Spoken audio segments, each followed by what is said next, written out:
Howdy und herzlich willkommen zu einem neuen Pomade-Review aus dem Otto Brunner Showroom in Ottobrunn. Von mir, dem Max, vom Pomade-Shop. Ich habe heute die Ehre, die Outlaw-Pomade von MG Pomaden zu reviewen. Flo und Alex haben die anderen beiden auch schon gemacht, die Tokaido und die Granny's Lemongrow. Und ich bin jetzt heute dran mit dem Outlaw mit der festesten Pomade. Mal zuallererst, wie bei den anderen auch, klasse Etikett, selbst gezeichnet, passt perfekt zum Inhalt, finde ich richtig stark. Auch der Outlaw hat eine kleine Geschichte dahinter, die könnt ihr alle auf der Webseite nachlesen. So, ich nehme erstmal den Hut ab. So, dann Pomade auf. Wieder wunderschönes Gelb, Bienenwachs, richtig toll. Duft. Finde ich schwer zu beschreiben. Ich rieche da ein bisschen was Orangiges raus. Es hat auch eine gewisse Tabaknote, ein bisschen so Drehtabak, finde ich.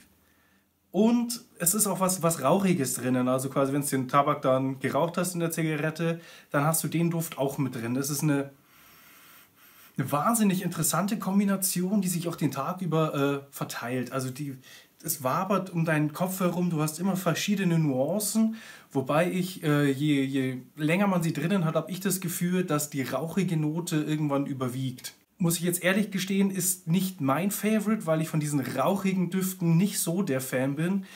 Ich habe am liebsten die Orangennote da drinnen. Ich mag es fruchtiger, das ist mir ein bisschen lieber. Aber richtig, richtig stark. So, zur Pomade selbst. In Berlin, in der Küche, Homebrew, super cool. Ich fange mal an, ich zeige es euch mal.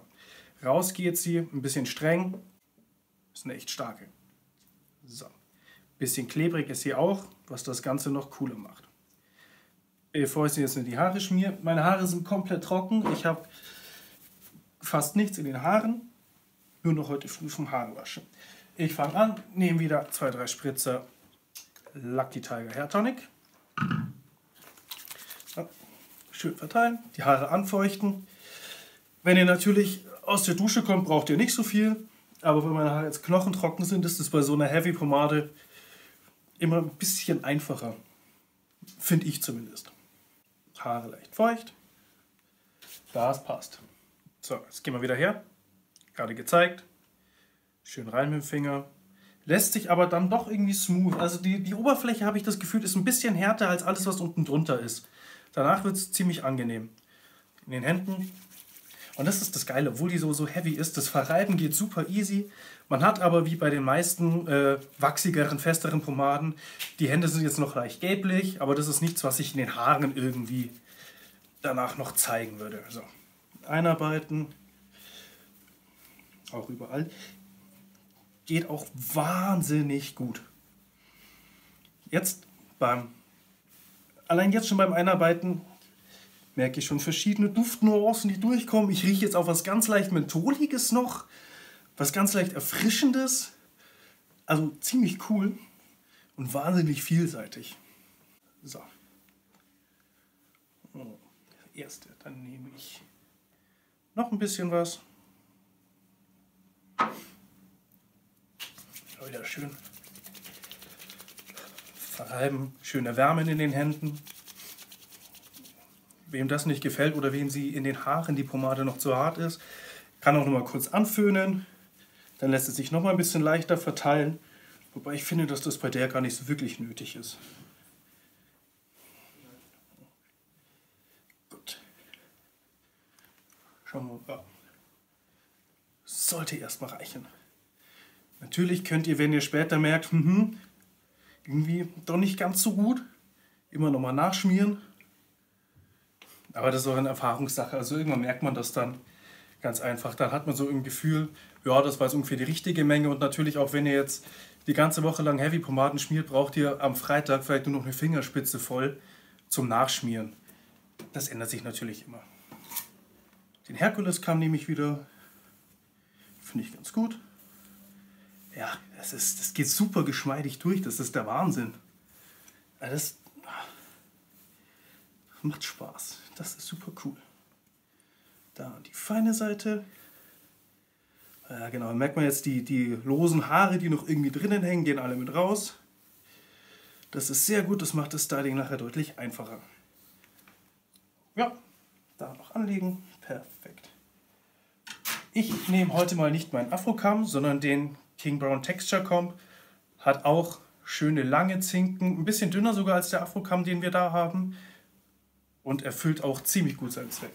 Ich setze mal an. Ja, man sieht, kann sich wunderbar die Haare nach oben ziehen. Das funktioniert toll. Dann fange ich mal ein bisschen an. Das Ganze in Form. Ich mache mir vorne meine Tolle.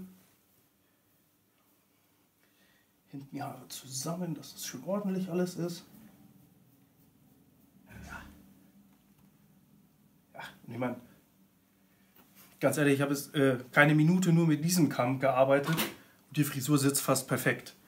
Ich nehme jetzt trotzdem nochmal den feineren Kamm, um ein paar Details, ein paar lockere Haare noch an die richtige Stelle zu bringen.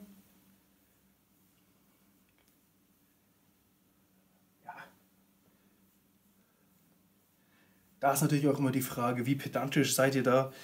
Wie akkurat wollt ihr den Look haben? Oder wollt ihr es einfach ein bisschen lockerer tatsächlich haben, dass es nicht ganz so geschleckt, sage ich mal, aussieht? So, hier noch ein bisschen. So, da. Ja, also ich bin jetzt an sich schon mal auf die Schnelle.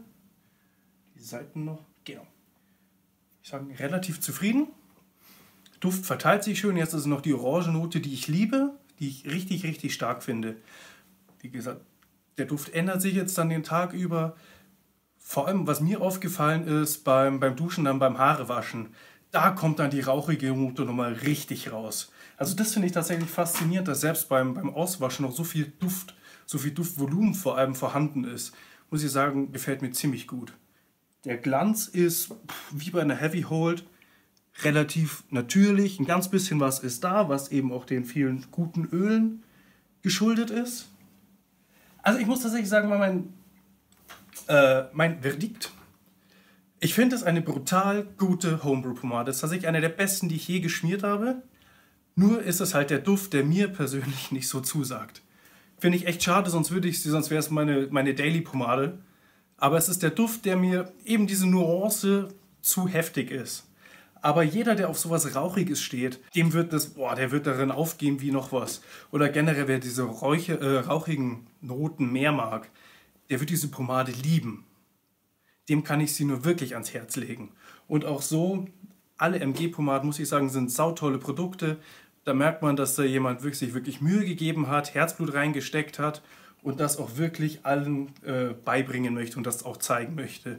Muss ich sagen, das ist dem Michael Gillard sehr gut gelungen. Ich bin soweit durch mit meinem Review. Ich werde jetzt vielleicht noch so ein bisschen vor mich herkämmen, weil ich gerade Lust drauf habe. Ich bedanke mich bei euch fürs Zuschauen. Danke fürs Abonnieren. Danke, wenn ihr jetzt noch abonniert. Denkt dran, die Glocke zu drücken. Dann bekommt ihr immer mit, wenn wir ein neues Video machen. Damit verabschiede ich mich euch und wünsche euch noch eine schöne Woche. Ciao.